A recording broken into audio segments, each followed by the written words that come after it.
in this 4th century fragment of a book written in the Coptic language, we have a new, previously unknown gospel. 8 lines on the front, 6 lines on the back. The most exciting line in the whole fragment, however, is the sentence, Jesus said to them, to his disciples that is, Jesus said to them, my wife. But what this does not mean is that Jesus had a wife. It's not evidence for us historically that Jesus had a wife.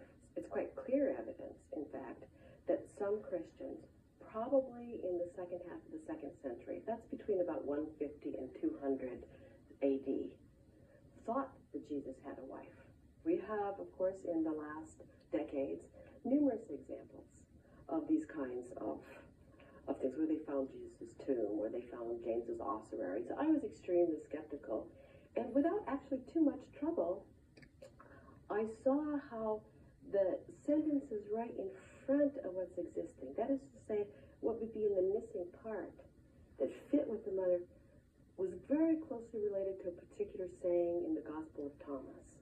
We spent several hours looking at this fragment, discussing it in every possible way, starting from the notion that it's a forgery, and trying to convince ourselves, trying to make arguments against that. But the conclusion was that it was authentic and probably 4th century.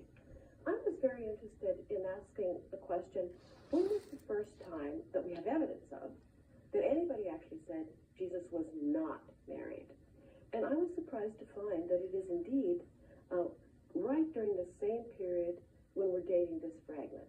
And so what we can see is that it's about 100, 150 years after Jesus died before the question is raised, did Jesus have a wife or not? And when it is raised, it's tied to discussions, even controversies, even arguments, that early Christians are having about proper Christian practice. Should Christians marry or should they be celibate? Perfect.